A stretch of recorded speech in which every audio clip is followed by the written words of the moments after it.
National conference जो था वो मिलिटेंट्स का फ्रंट था। जो पहले ये एक फेक न्यूज़ है, जैसे ये फेक न्यूज़ फैलाते हैं, मैं बताती हूँ क्यों? क्योंकि जब जो पहली हत्या उस टाइम पे 19 लेट 1980s में जो पहली हत्या हुई बुलेट के ज़रिए, वो एक नेशनल कॉन्फ्रेंस ब्लॉक प्रेज़िडेंट की थी जिसका नाम मोहम्मद यूसुफ हलवाई था। कश्मीरी पंडितों को मारने से पहले नेशनल कॉन्फ्रेंस के वर्करों को मारा गया। पहले शुरुआत हम लोगों से हुई। दूसरी बात, बार-बार इसको एक जेनोसाइड कहा जा रहा है कि ये कश्मीरी पंडित्स का जेनोसाइड था। राज्यसभा का डेटा जो है वो कहता है कि करीबन 350 यानी 350 कश्मीरी पंडित्स मारे गए और 40,000 कश्मीरी मुसलमान मारे गए।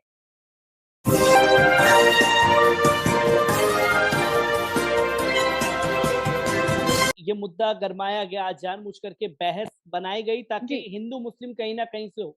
पर हिंदू या मुस्लिम की एक बहस जो है कश्मीर फाइल्स को लेकर के भी शुरू कर दी गई है, क्योंकि कुछ ऐसी तस्वीरें कश्मीर फाइल्स के ज़रिए दिखाने की कोशिश की गई विवेक अग्निहोत्री द्वारा, जो कि देश के प्रधानमंत्री से भी मिले और फिर जाकर के फ़िल्म को रिलीज़ किया गया।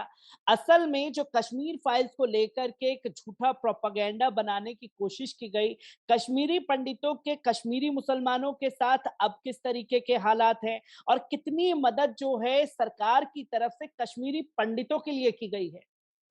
जी। देखिए, पहली बात तो जो मैंने कश्मीर फाइल्स मूवी को नहीं देखा बट मैंने उसके रिव्यूज़ काफ़ी पढ़े और मैंने काफ़ी सोशल मीडिया पे वीडियोज़ देखी, जहाँ पे लोग वो मूवी देख के बाहर निकल के स्पीचेज़ दे रहे हैं, बहुत ज़्यादा गलत चीज़ें बोल रहे हैं, बलात्कार करने के लिए इंस्टिगेट लोगों को कर रहे हैं, कह रहे हैं कि इन लड़कियों को ज़बरदस्ती आप लोग इनसे शादी कर लो, ज़बरदस्ती ये कर लो, बहुत सारे वीडियोज़ हमने देखे। जी। कुछ लोग त्रिशूल लेके आए हैं, मॉब्स निकल रहे हैं। तो कहीं न कहीं इस मूवी की वजह से जो है हमारे देश में एक नफ़रत का कारवान निकल चुका है और वो भी ऐसी नफ़रत का कि जहाँ लोगों को लगता है खून बहाना उनका मतलब वो कहीं न उन लोगों को लगता है कि ये तो अधिकार है हमारा लोगों का खून बहाना, ये तो अधिकार है हमारा लोगों का बदला लेना। तो ये एक बहुत ही सीरियस प्रॉब्लमैटिक एस्पेक्ट उस मूवी का है और मैंने ना तो विवेक अग्निहोत्री को, ना तो बहुत सारे लोगों को जो अदरवाइज़ बात करते हैं या हमारे देश के प्रधानमंत्री जी को जिन्होंने उनको साफ-साफ तौर पे एंडोर्स किया, ना तो हमने उनको इस बारे में कुछ बोलते हुए देखा। अगर आप इस मूवी को एंडोर्स कर रहे हैं, हमारे देश की भारतीय जनता पार्टी, तो साथ में आप उन स्पीचेज़ को, उन उन लोगों को जो हत्या करने के लिए निकले हैं, आप उनका खनन क्यों नहीं करते हैं? उनके लिए भी बोलिए कि वो लोग भी गलत कर रहे हैं।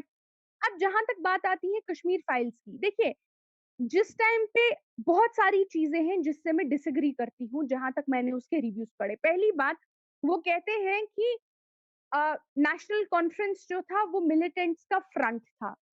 जो पहले ये एक फेक न्यूज़ है, जैसे ये फेक न्यूज़ फैलाते हैं, मैं बताती हूँ क्यों? क्योंकि जब जो पहली हत्या उस टाइम पे 19 लेट 1980s में जो पहली हत्या हुई बुलेट के ज़रिए, वो एक नेशनल कॉन्फ्रेंस ब्लॉक प्रेज़िडेंट की थी जिसका नाम मोहम्मद यूसुफ हलवाई था। कश्मीरी पंडितों को मारने से पहले नेशनल कॉन्फ्रेंस के वर्करों को मारा गया। पहले शुरुआत हम लोगों से हुई। दूसरी बात, बार-बार इसको एक जेनोसाइड कहा जा रहा है कि ये कश्मीरी पंडित्स का जेनोसाइड था। राज्यसभा का डेटा जो है वो कहता है कि करीबन 350 यानी 350 कश्मीरी पंडित्स मारे गए और 40,000 कश्मीरी मुसलमान मारे गए। तो अगर 350 मैं नहीं कहती हूँ, मैं आपको बिल्कुल इंप्रेशन नहीं देना चाहती हूँ कि 350 कम है और 40,000 ज़्यादा है। इसमें कोई कंपैरिज़न नहीं है। एक भी मौत निंदनीय है, एक भी मौत शर्मनाक है। बट मैं आपको बोलना चाहती हूँ कि ये जो जेनोसाइड का बोला जा रहा है कि 350 लोगों के मरने को जेनोसाइड बताया जा रहा है, ये एक तरीके से आप इस पे सवाल हो सकते हैं।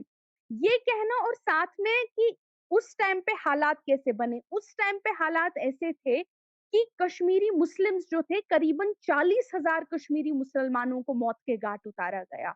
उसमें ऐसे-ऐसे मैसेकर्स हुए जहाँ बिजबारा में फॉर एग्ज़ाम्पल लोग अपने घरों से बाहर निकल रहे थे और वहाँ पे एक मैसेकर हो गया। गाँव कदल में फॉर एग्ज़ाम्पल गाँव कदल जो था, गावकदल में लोग एक ब्रिज से पास कर रहे थे और पूरे ब्रिज पे गोलियां चलाई गई। उसमें भी कितने सारे लोग गावकदल मैसेकर में मर गए।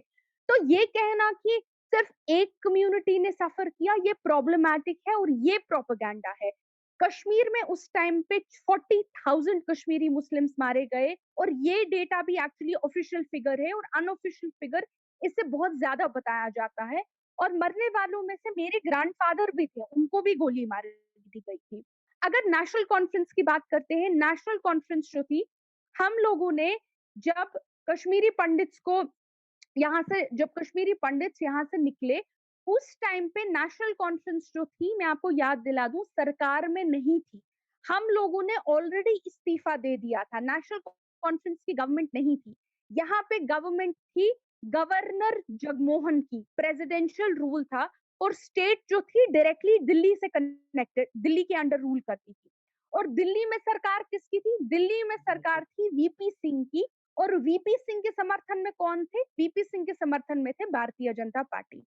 तो दिल्ली में भी बीजेपी की सरकार थी, और जम्मू एंड कश्मीर में जो गवर्नर उस टाइम पे रूल कर रहे थे, वो भी इनफैक्ट बीजेपी के बहुत करीबी इंसान थे, जगमोहन मल्होत्रा। और यहाँ की गवर्नरशिप के बाद उन्होंने एक्चुअली बीजेपी ज्वाइन भी कर ली। तो आप हमको किस बात पे कसूरवार ठहराते हो? आप नेशनल कॉन्फ्रेंस को किस बात पे कसूरवार ठहराते हो? हमारे तो करीबन 4 टू 5 हजार वर्करों को गोली मार दी गई। और हमारे वर्करों में से कौन-कौन थे? हमारे वर्कर, हमारे एमएलए, हमारे सिटिंग मिनिस्टर्स। नेशनल कॉन्फ्रेंस के अगर आप कंपेयर करेंगे, नेशनल कॉन्फ्रेंस के ज्यादा वर्कर मरे हैं, करीबन 4 टू 5 हजार वर्कर मरे हैं कंपेयर टू कश्मीरी पंडित्स। तो कोई हमको आके कैसे बोल सकता है कि आपने किया? भाई हमने क्या अपने लोगों को मरवाया?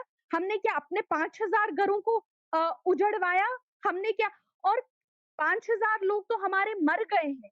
हम लोगों के कितने काडर जो है नेशनल कॉन्फ्रेंस का, जिनकी जो परमानेंटली डिसेबल हुए हैं, जिन्होंने दर्जनों अटैक सहे हैं, हमारे पीएसओस कितने मरे हैं, उसका तो हजारों में कोई तादाद ही नहीं है, क्योंकि the attack was on national conference.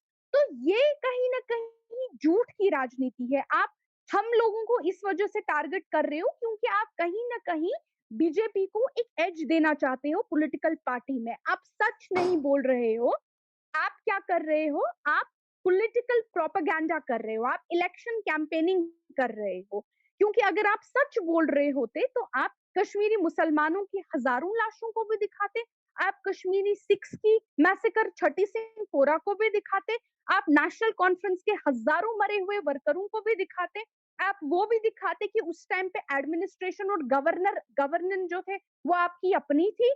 तो चूंकि ये सवाल जगमोहन मल्होत्रा से नहीं करेंगे, जो उस टाइम के गवर्नर थे, जो उस टाइम के एडमिनिस्ट्रेशन हेड थे, ये सवाल वीपी सिंह की सरकार से नहीं करेंगे, जो वीपी सिंह की सरकार उस टाइम पावर में थी। ये सवाल बीजेपी से नहीं करेंगे, जिसका एक्सटर्नल सपोर्ट इनको था। ये सवाल किससे करेंगे? हम लोगों से, एक आम इंसान से। एंड द रियलिटी इज कि उस टाइम पे, मतलब मुझे बोल रहा है आपने ऐसा क्यों किया? मैंने कहा भाई मैं तो उस टाइम पे पैदा भी नहीं हुई थी। मैं उसके जब ये हुआ, जब ये एक्सोडस हुआ, उसके 5 साल बाद में पैदा हुई, उसके 4 साल बाद में पैदा हुई। तो हाउ कैन यू, मतलब 4 साल बाद I was born, how can you hold me responsible? और ये है फैक्ट्स कश्मीर फाइल्स के, जो फैक्ट्स कश्मीर फाइल्स ने नहीं दिखाए हैं, और मुझे नहीं दिखाए हैं, और जो झूठ विवेक अग्निहोत्री फैला रहे हैं। और अब बात आती है सिर्फ एक पॉइंट की, जहां मोदी जी कहते हैं और हमारे बहुत सारे लोग कहते हैं कि अगर आपको कश्मीर फाइल से दिक्कत है, अगर आप उनसे अग्री नहीं करते हैं कश्मीर फाइल से, तो आप नई मूवी बना लीजिए। ये हमारे गवर्नर साहब ने भी बोला, ये हमारे प्रधानमंत्री साहब ने भी बोला। सर हमने जब जब परजानिया बनाई गई थी, जो गुजरात के 2002 के पोग्रोम पे बनाई गई थी परजानिया, आपने तो उसको बैन कर दिया। आपने तो उन उस डायरेक्टर को उसका जीना हराम कर दिया। आपने तो कहीं वो मूवी दिखाने नहीं दी। जब कश्मीर में हमारी हाफ विडोज पे एक मूवी बनी थी, आपने तो उसको भी बैन कर दिया।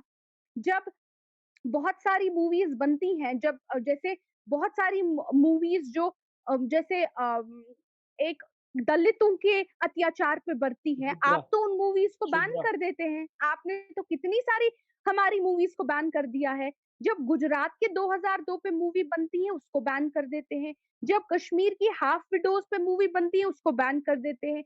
उनके बारे में कोई बात करता है, उन पे पीएसए और यूएपीए लगा देते हैं। हमारे एक जर्नलिस्ट को आज यूएपीए लगाया गया है, सिर्फ़ इस वजह से कि उसने सरकार को जो है फ़ेवरेबल कवरेज नहीं दी। उसकी गलती क्या थी? उसने एक फैमिली के पास माइक लिया था, जिस फैमिली ने कहा था कि हमारे बेटे का फेक एनकाउंटर हुआ। अब आप इससे डिसएग्री कर सकते हैं, लेकिन इस बात पे अगर कोई ये कहानी रिपोर्ट कर रहा है, आप इसपे यूएपी तो नहीं लगा सकते। तो जब हम बात करें, हम मूवी बनाएँ, वो बैन हो जाती है। जब हम कुछ बोले, हम पे यूएपीए लग जाता है। जब हम अपनी कहानी को आगे करना चाहें, आप मेक श्योर करते हैं कि वो मूवी कभी कोई देखे ना, वो किताब कभी कोई पढ़े ना, आप उसपे पूरा सरकार उस पे बैन लगा देती है। और जब आप मूवी में काफ़ी ज़्यादा साफ-साफ झूठ दिखाते हैं, कुछ झूठ दिखाते हैं, उसको आप कहते हैं टैक्स फ्री बना दीजिए, उसको सरकार जाके प्रमोट करती है। तो ऐसे कन्वर्सेशन कैसे हो पाएगी? मुझे आप ये बताइए, एक कन्वर्सेशन कैसे हो पाएगी जब आप एक का यूएपीए के ज़रिए, बैनों के ज़रिए मुँह बंद करते हैं, दूसरे को आप कुछ भी बोलना अलाउ कर देते हैं। तो इस तरह से कन्वर्सेशन होना मुश्किल है, क्योंकि आप एक साइड की आवाज़ को दबा नहीं सकते। क्योंकि मैम मैं ये भी जानना चाहूँगा क्योंकि हमारी सरकार में कश्मीरी पंडितों को लेकर के ज़्यादा दर्द है। विवेक अग्निहोत्री जी। जी ने भी एक झूठ जो कहें कि कश्मीर फाइल्स का बनाया, 200 करोड़ के लगभग जो है फ़िल्म बिज़नेस भी कर चुकी है। क्या विवेक अग्निहोत्री जी अब कोई ठोस कदम उठाएँगे और जो 200 करोड़ का बिज़नेस फ़िल्म ने किया है, वो कश्मीरी पंडितों को देने की जद्दोजहद करेंगे? क्या आपको लगता है कि वो कोई ठोस कदम हुँ। उठा कर के सरकार के ज़रिए मदद के लिए कश्मीरी पंडितों की अब आगे आएँगे? और अगर सरकार ने देखिए मदद पहुँच मैं हुँ, एक से यहाँ पर एक और सवाल हुँ। लेना चाहूँगा, बोलिए, बोलिए। कश्मीरी पंडितों के ज़रिए कितनी मदद सरकार द्वारा पहुँचाई गई है, वो भी भारतीय जनता पार्टी द्वारा? पहली बात तो मैं नहीं कहती हूँ कि जो भी उस मूवी में दिखाया गया है वो सब झूठ है। ऑब्वियसली ये बोलना गलत है, कश्मीरी पंडितों का पलायन हुआ। कश्मीरी पंडितों को बहुत ज़्यादा दर्द और बहुत ज़्यादा मुसीबतों का सामना करना पड़ा। और जो काफ़ी उनकी प्रॉपर्टीज़ हैं, वो है, ये चीज़ें जो हैं का ये इस बात से कोई कश्मीरी मुसलमान जो है डिसएग्री नहीं करेगा। जी, ऑब्वियसली एक एक्सोडस हुआ, एक लोगों को बहुत ज़्यादा वायलेंस हुआ, लोगों को तकलीफ सहनी पड़ी, उनको अपने रूट्स से निकाला गया, वो अपने रूट्स से कट गए। एक माइनॉरिटीज़ होके वो डर में रहे। अब फॉर एग्ज़ाम्पल उनका आना अब मतलब वो आ नहीं पा रहे हैं, उनकी जनरेशंस जो है यहाँ से अपने रूट से कट गई हैं। तो ये कहना कि बिल्कुल ही कुछ नहीं हुआ प्रॉब्लमैटिक है, ये बिल्कुल हम एग्री इस बात से नहीं करते हैं। लेकिन ये कहना कि सिर्फ़ उसी कम्युनिटी ने सफ़र किया, नहीं। अगर उनके 350 लोग मरे और साथ में एक वो सभी लोग यहाँ से निकले, हमारे 40,000 लोग मरे, कश्मीरी मुस्लिम्स के। हमारे हज़ारों वर्करों को मारा गया, ये भी एक रियलिटी है, ये मेरा एक पॉइंट है। दूसरी बात आज जो कश्मीरी पंडित्स हैं, वो कहते हैं कि अक्सर आज भी नहीं, काफ़ी टाइम से डिमांड कर रहे हैं कि एक अ, इन्वेस्टिगेशन हो। हमको जब निकाला गया, हमको जिसने डराया, धमकाया, उन पे एक इन्वेस्टिगेशन, एक इम्पार्शियल इन्वेस्टिगेशन हो। नेशनल कॉन्फ्रेंस जो है वो एक वाहिद पॉलिटिकल पार्टी है, जिसने एक ट्रूथ एंड रिकंसिलिएशन रेज़ोल्यूशन पास किया था, जहाँ पे हमने कहा था कि जो 1990s में एक-एक मौत हुई है, उसकी एक इन्वेस्टिगेशन होनी चाहिए। उसमें कश्मीरी पंडित्स भी हैं, कश्मीरी मुस्लिम्स भी हैं, कश्मीरी सिख्स भी हैं। भाई ये तो नेशनल कॉन्फ्रेंस ने कहा था कि ट्रूथ एंड रिकंसिलिएशन एक कमीशन बिठाइए। तो आज जो ये कह रहे हैं कि हम तो ये पहले हमारा था। दूसरी बात, इस टाइम पे कश्मीरी पंडित्स जो हैं अगर वो वापस आ रहे हैं, तो वो सिर्फ़ एक स्कीम के तहत वापस आ रहे हैं, जिस स्कीम का नाम है प्राइम मिनिस्टर्स रिहेबिलिटेशन पैकेज।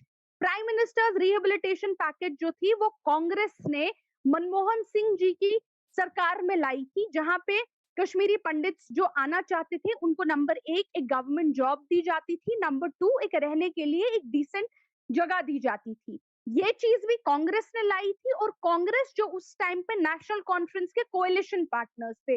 ये स्कीम भी नेशनल कॉन्फ्रेंस ने और कांग्रेस ने साथ मिलके बनाई थी। सिर्फ एक स्कीम जिसके तहत वो वापस आ रहे थे, वो भी हमने बनाई थी। अगर जागती कैंप, जहाँ पे इस टाइम पे कश्मीरी पंडित जिन कैंप्स में रह रहे हैं, बहुत सारे लोग तो दिल्ली वगैरह जगहों पे हैं, अमेरिका वगैरह में, बट जहाँ पे थोड़े बहुत लोग कैंप्स में हैं जागती में, उन कैंप्स में मुझे बताइए कोई बीजेपी का मिनिस्टर कब आया है?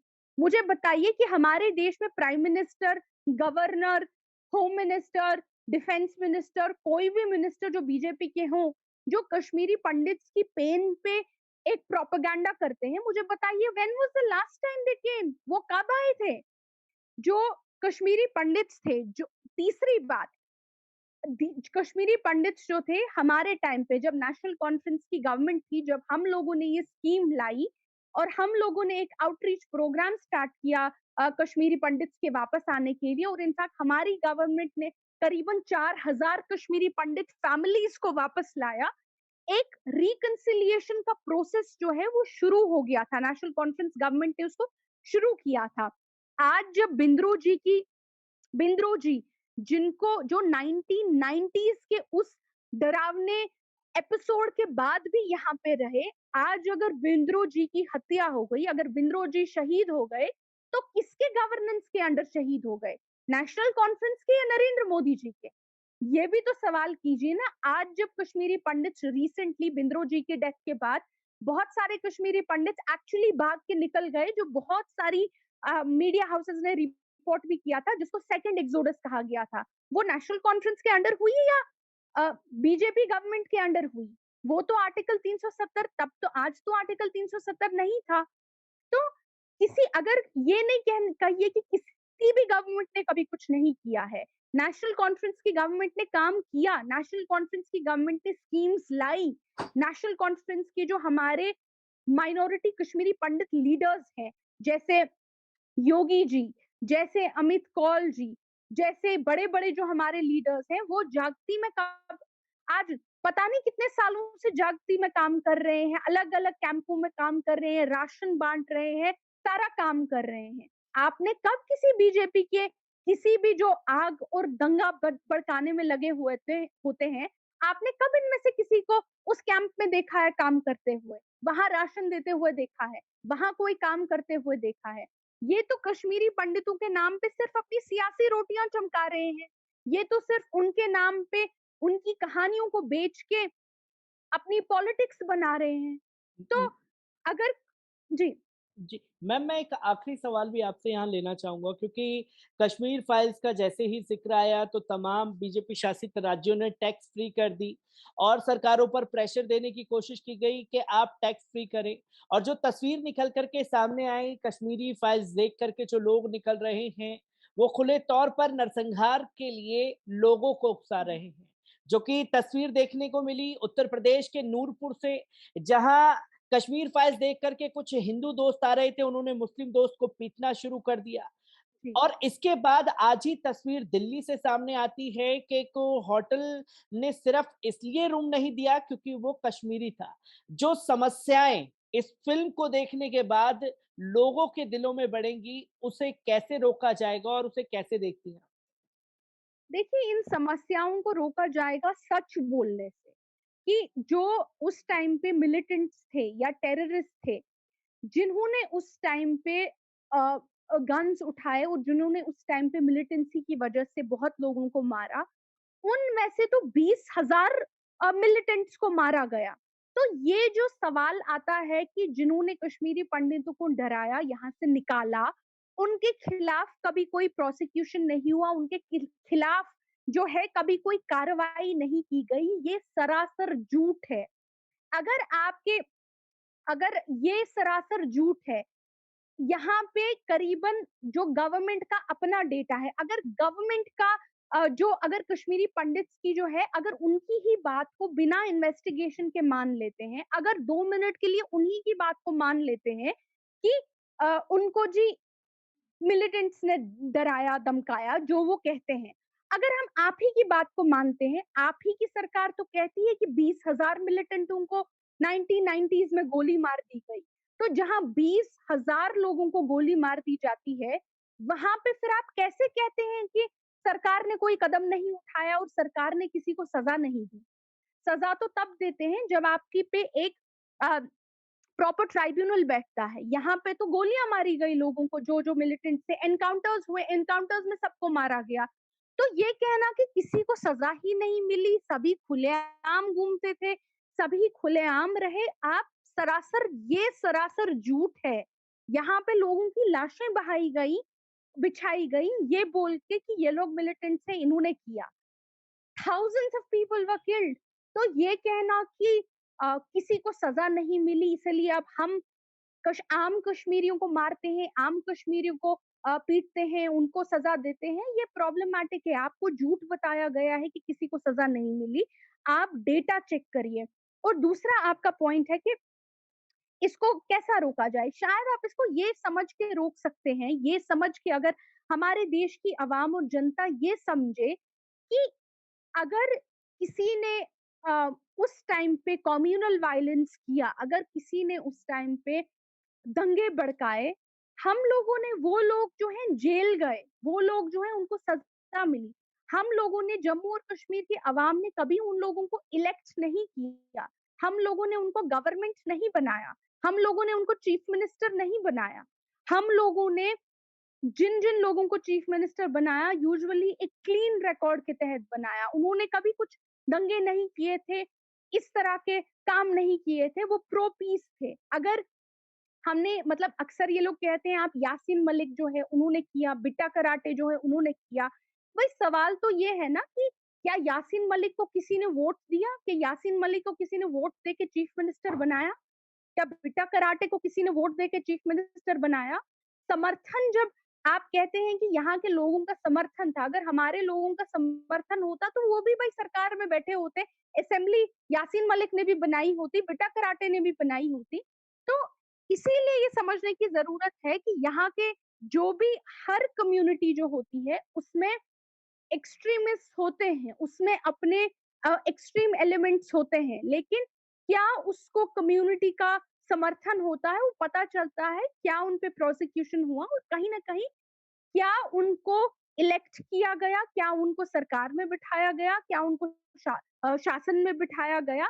अगर आप अपने एक्सट्रीमिस्ट को अ, इलेक्ट करते हैं, पार्लियामेंट में बिठाते हैं, चीफ मिनिस्टर स्टेट की असेंबलीज में बताते हैं, तो आप एक्सट्रीमिस्ट को सपोर्ट करते हैं। ज़रूरी नहीं है हर कोई इसी तरह अपने एक्सट्रीमिस्ट को सपोर्ट करे और इसीलिए सच क्या है इस टाइम का, झूठ क्या है, किसने किया, कैसे हुआ, नेशनल कॉन्फ्रेंस बार-बार कहती है और आज भी मैं आपके माध्यम से कहना चाहती हूँ कि हम चाहते हैं इस पे एक इंक्वायरी कमीशन बैठे और साफ-साफ पता चले कि ये किसने किया, कैसे हुआ ताकि दूध का दूध और पानी का पानी।